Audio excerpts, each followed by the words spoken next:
Aku menjadi saksi perjalanan kakakku sendiri, sebut saja Mas Budi, dimulai dari sekitar tahun 2018 sampai sekarang.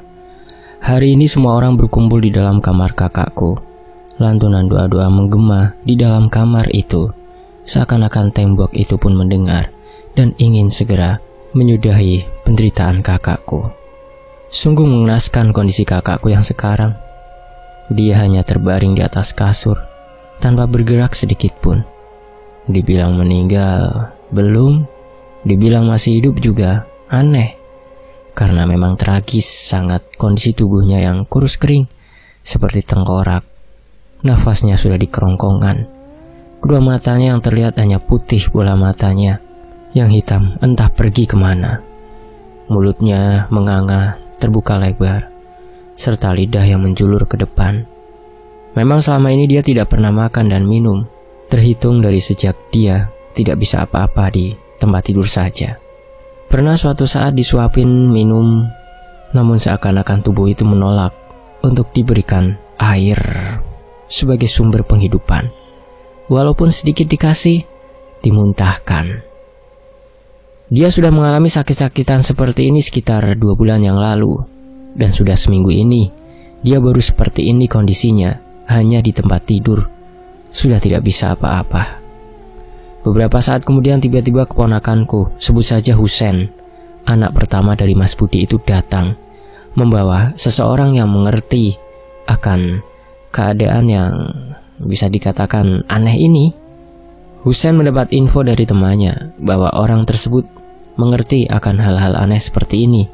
Sebut saja namanya Mas Kiki.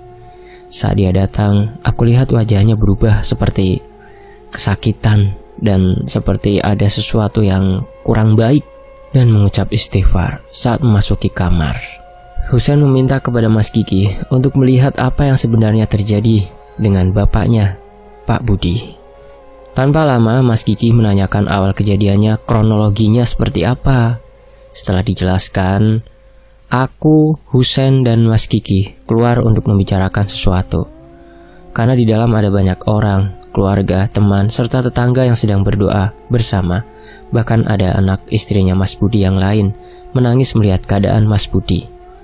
Kita ngobrol di ruang tengah, tiba-tiba adik Husen, sebut saja Salsa, datang. Karena dia juga penasaran. Saat itu Mas Kiki mulai mencecar berbagai pertanyaan pada Husen. Mas Husen, ini bapak sebenarnya kenapa? Sebelumnya itu kesehariannya ngapain aja sebelum kejadian seperti ini? Iya, bapakku bisnis, Mas. Dia selalu sibuk dengan bisnisnya, Mas. Apa ada kegiatan lain selain dengan bisnisnya, Mas Husen? Iya, bapak biasanya itu mengajar orang di bangunan belakang itu, Pak. Di belakang rumah setiap malam. Hah? Mengajar seseorang? Iya, bapak saya punya padepokan dan punya murid-murid juga yang ngikut sama bapak buat belajar ilmu spiritual, Pak. Mas. Seketika Mas Gigi seperti menemukan titik terang masalahnya yang terjadi pada Pak Budi. Lalu dia mengatakan kalau Mas Budi telah melakukan ritual. Sontak Husen dan Salsa yang mendengar itu langsung tidak terima. Mereka membela Mas Budi. Menurut mereka, bapaknya Mas Budi itu selama ini sudah berjuang mati-matian untuk bisnis. Tapi karena aku ingin kakakku tidak tersiksa seperti itu terus, akhirnya aku pun menceritakan apa yang sudah terjadi dengan Mas Budi selama ini. Mas Gigi juga mulai mau mendengarkan penjelasanku. Flashback. Dulu sebelum Mas Budi sesukses seperti sekarang ini, dia bekerja ikut seorang juragan. Dia menjadi kuli batu kapur yang hasilnya gak seberapa. Dia dulu tidak memiliki apa-apa. Kedua anaknya itu bahkan harus ikut bekerja untuk membantu Mas Budi. Husen dan Salsa pernah jualan tisu keliling di lampu merah, sementara istrinya Mas Budi jualan gorengan keliling. Sampai suatu ketika, aku diajak Mas Budi ke suatu tempat yang jauh dari pemukiman, yaitu di daerah pegunungan, dan bahkan berada di tengah hutan. Awalnya aku tidak tahu kalau mau diajak ke tempat seperti itu. Saat ditanya, dia hanya menjawab ingin mencari ketenangan dengan cara bertapa, bermeditasi. Aku tidak paham dengan maksudnya. Ketika sedang jalan sambil ngobrol, tiba-tiba kita dikejutkan dengan seorang kakek tua.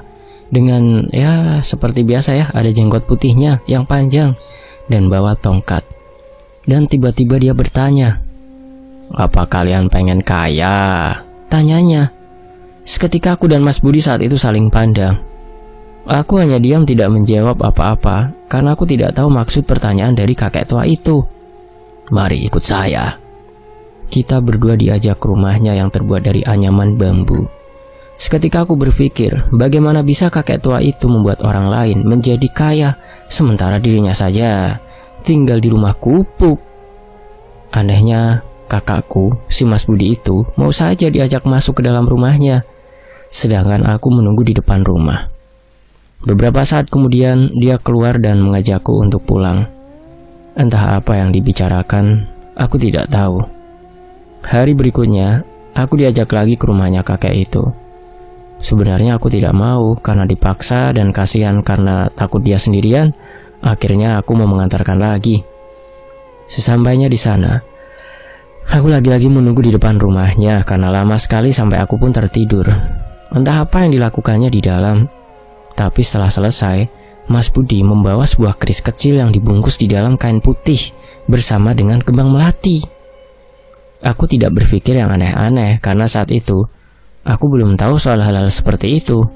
Karena urusan sudah selesai, kita pun langsung pulang ke rumah. Singkat cerita, setelah Mas Budi mendapatkan keris dari si kakek misterius itu, Mas Budi di dalam pekerjaannya itu enak sekali. Semuanya lancar gitu. Tiba-tiba dia dipercaya buat pegang, kalau istilahnya pegang jabatan yang lain gitu sama juraganya. Otomatis upahnya pun nambah dan mulai bisa nabung. Bahkan Husain dan Salsa tidak diperbolehkan jualan lagi karena dia merasa mampu untuk mencukupi kebutuhan. Juga istrinya hanya di rumah saja sebagai ibu rumah tangga yang seutuhnya. Selang 1 tahun, betapa beruntungnya dia dipercayai oleh juragan untuk mengurus toko materialnya yang ada di salah satu cabang yang ada di kabupaten tempat kita tinggal. Bahkan toko materialnya milik juragannya itu laris manis, banyak pembeli, membuat omsetnya bertambah berkali-kali lipat, miliaran. Sebagai apresiasi untuk Mas Budi karena sudah bekerja dengan bagus dan mampu mengurus salah satu tokonya itu, dia memberikan hadiah mobil untuk kakakku, buat inventaris juga tuh, tapi hak miliknya Mas Budi. Semenjak saat itu Mas Budi bisa merenovasi rumahnya dan hidup berkecukupan. Suatu ketika saat aku datang ke rumah malam-malam, Mas Budi bercerita kalau berkat jimat keris kecilnya itu selalu membawa keberuntungan dalam hidupnya dan membuat hidupnya sejahtera, menjadi kaya dalam waktu 1 tahun saja. 11 bulan. Aku pun tidak terlalu mencampuri urusannya karena kalau dinasehati dia pasti marah-marah. Sebenarnya aku sih sudah tahu kalau keris itu ada yang gak beres gitu. 3 tahun kemudian setelah uang gajiannya dan bonus dari juragannya itu cair, dikumpulkan, dia mengumpulkan sedikit demi sedikit hingga akhirnya dia bisa membeli tanah yang sangat luas di kecamatan lain. Tanah itu dia buat rumah yang sangat mewah dan megah, serta di sampingnya ada toko material miliknya. Semenjak saat itu, dia sudah tidak bekerja lagi bersama dengan bosnya. Karena sudah memiliki pengalaman, Mas Budi yakin kalau bisa mengurus toko materialnya sendiri. Dan karena sudah memiliki rumah mewah itu, rumah yang dulu sudah direnovasi, dia dikontrakan untuk investasi jangka panjang juga. Aku benar-benar kagum dengan Mas Budi atas kesuksesannya yang diraih dalam waktu 3 tahun saja. 2 tahun kemudian, Mas Budi membangun toko material juga di tempat lain. Tidak hanya di satu tempat, melainkan banyak, membuatnya menjadi semakin kaya raya. Dia memiliki banyak mobil mewah di garasi rumahnya. Bahkan aku dibelikan juga. Sampai akhirnya aku diperintah Mas Budi untuk mengurus toko material yang ada di samping rumahnya itu. Aku pun mau saja, karena memang waktu itu aku keluar dari kerjaan, kena PHK dari pabrik. Karena kerjaan banyak, kadang aku pulang sampai larut malam di toko materialnya Mas Budi ya. Suatu malam aku diajak makan malam bersama di rumahnya. Waktu itu tepat malam Jumat Kliwon. Di rumahnya itu aku mencium seperti bau kembang-kembangan, tapi aku tidak terlalu menghiraukan. Setelahnya aku pun pamit pulang karena sudah malam Kasihan juga dengan anak istri di rumah. Saat aku mau pulang, tiba-tiba ada beberapa orang yang datang dan Mas Budi mengajak mereka ke belakang rumah menuju, ya sebut saja ke padepokan ya, padepokan spiritualnya. Katanya sih buat melakukan meditasi. Entah, aku juga tidak tahu soal itu. Long short story, puncaknya Mas Budi jatuh sakit. Malam hari sedang makan tiba-tiba tersedak dan muntah darah saat itu juga. Dia langsung dibawa ke rumah sakit. Kata dokter dia kena penyakit komplikasi, kena penyakit borongan, banyak banget penyakitnya. Sudah beberapa hari dirawat, tapi akhirnya dia memilih untuk pulang saja ke rumah karena tidak membaik. Semenjak saat itu daya tubuhnya semakin kurang sehat gitu, cepat capek, lemas tubuhnya. Walaupun tubuhnya lemas, jika ada kegiatan di padepokan yang ada di belakang rumahnya, dia masih tetap berjalan. Bahkan murid-muridnya itu juga ikut jadi kaya raya kayak Mas Budi gitu. Ya bisa dikatakan Mas Budi seperti kepanjangan tangannya dari kakek tua itu yang ngasih jimat itu. Waktu berjalan, bulan-bulan berikutnya sakitnya Mas Budi semakin parah, sampai akhirnya Mas Budi hanya terbaring lemah di atas kasur seperti sekarang ini, dengan kondisi tubuh yang kurus kering seperti tengkorak, hanya tulang yang dibalut kulit, mengenaskan. Setiap harinya para tetangga dan teman-teman rekan kerja Mas Budi silih bergantian datang ke rumah untuk mendoakannya dengan cara mengaji bersama, karena memang tidak boleh putus untuk terus dibacakan ayat-ayat suci Al-Quran. Setelah mendengarkan penjelasan panjang lebar dariku, Mas Gigih yang ngerti tentang hal itu menyimpulkan kalau kakakku ternyata selama ini memang telah melakukan ritual-ritual sesat yang melenceng dari ajaran agama Islam demi mendapatkan kekayaan, dan juga sudah mempengaruhi orang lain untuk ikut dengan apa yang dia lakukan dengan iming-iming kesuksesannya. Hingga akhirnya barulah Husein dan Salsa percaya dengan semuanya. Setelahnya mereka bertanya apa yang harus dilakukan untuk bapaknya, dan Mas Gigih menjawab kalau mereka sudah ikhlas dengan kepergian bapaknya dan dia akan melepas ikatan perjanjian sesat itu. Saya ikhlas lahir batin, yang penting bapak saya tidak menderita lagi seperti itu, ucap Husein. Setelah aku menjelaskan semuanya kepada Mas Gigih, saat itu juga Mas Gigih pun mengambil langkah untuk mulai menangani Mas Budi yang hanya terkapar di tempat tidurnya saja. Sebelum dilakukan proses pengobatan, Mas Gigih meminta kepada Husein untuk menyiapkan air daun bidara dicampur dengan garam, sereh. Setelah semuanya siap, Mas Gigih mulai melakukan ruqyah. Mas Gigih mendekat ke arah kakakku, lalu dia membacakan doa, Al-Fatihah, dan ayat-ayat pilihan lain yang ada di dalam Al-Quran. Sembari dia menggosok-gosokkan sereh yang sudah dikeprek dan ditekuk ke seluruh tubuh kakakku itu, digosok-gosok. Saat itu juga tubuhnya langsung menggeliat, seperti bereaksi itu kepanasan. Semua yang menyaksikan pun merinding melihatnya. Sesaat kemudian, Mas Gigih menyipratkan air daun bidara yang dicampur garam itu ke seluruh tubuhnya.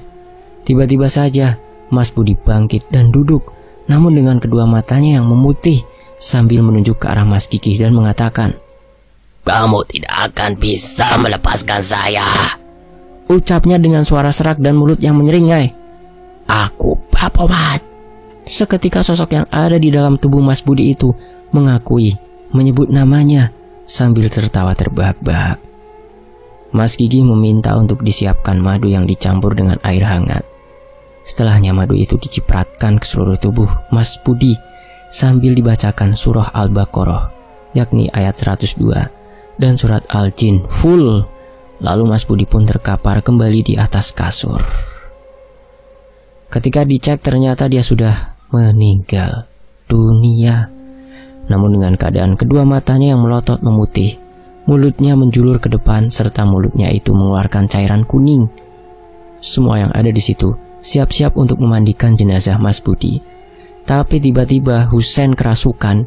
Dia meraung-raung dengan tatapan yang tajam, membuat semua panik dan ketakutan. "Siapa kamu? Tanya Mas Gigih. "Aku Ifrit," ucapnya dengan suara berat. Sosok yang ada di dalam tubuh Husein itu hendak menyerang Mas Gigi karena tidak terima sudah mengeluarkan sosok yang sangat jahat dari dalam Mas Budi yang sudah menjadi inangnya. Tanpa pikir panjang, Mas Gigi segera membacakan ayat-ayat suci dari Al-Quran sembari menyipratkan air daun bidara yang sudah dicampurkan garam tadi. Dan seketika tubuh Husein melemas.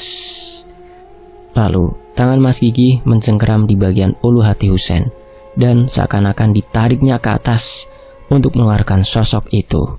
Allahu Akbar! Beberapa saat kemudian akhirnya Husein sadar dari pingsannya. Dia diberikan air putih yang sudah didoakan. Setelah minum air putih, dia langsung muntah darah yang warnanya sangat hitam, kental, hitam pekat. Tapi kata Mas Gigi tidak apa-apa. Itu tandanya sosok yang mendiami tubuh Mas Husein sudah keluar. Terdengar suara erangan dan tatapan tajam pada murid-muridnya Mas Budi yang ada di dalam kamar. Ternyata mereka semua kesurupan. Mas Gigi benar-benar harus melawan mereka semua yang jumlahnya ada kurang lebih 15 orang. Memang kamarnya itu sangat besar dan luas, jadi ada banyak orang pun muat.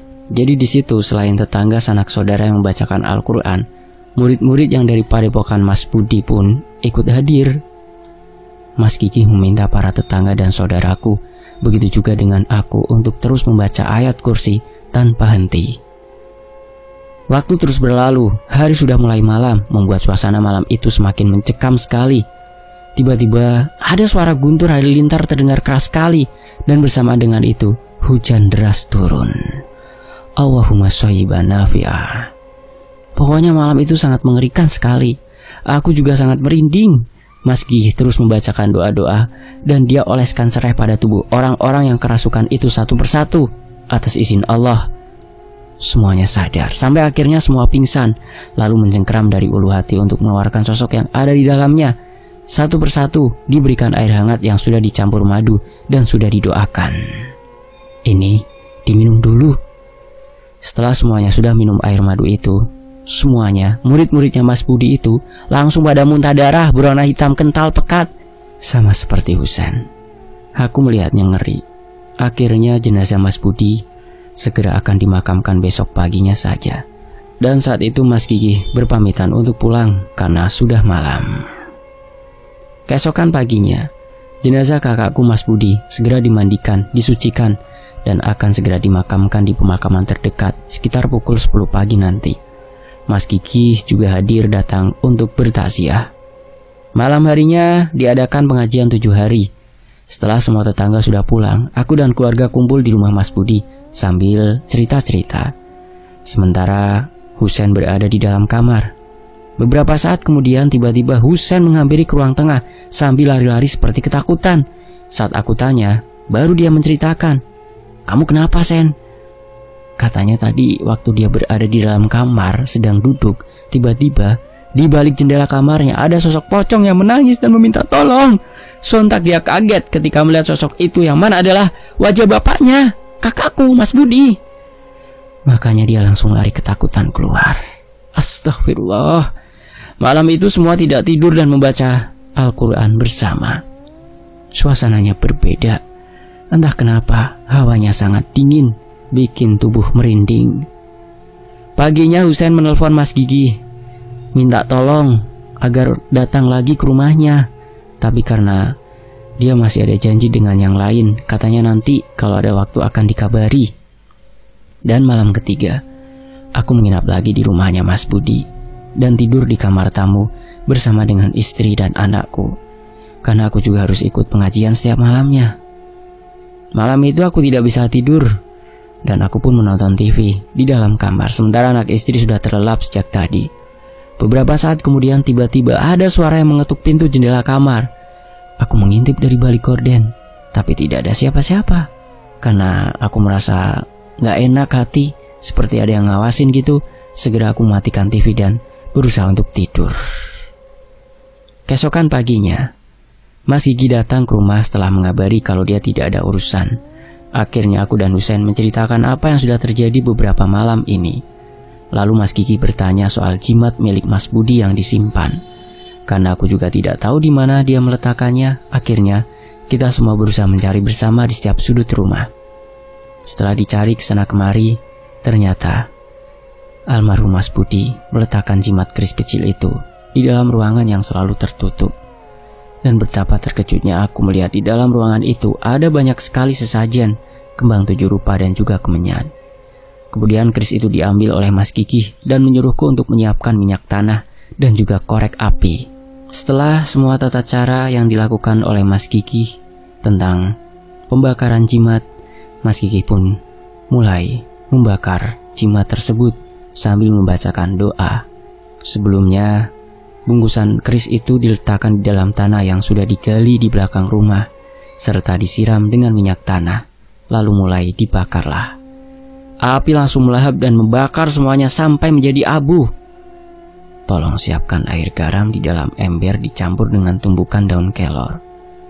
Segera aku menyiapkan itu dan meminta daun kelor di rumah tetangga yang kebetulan punya. Setelahnya air itu dicipratkan ke sekeliling rumah dan bahkan di toko material milik Mas Budi, sembari Mas Kiki berdoa membacakan ayat-ayat suci Al-Quran.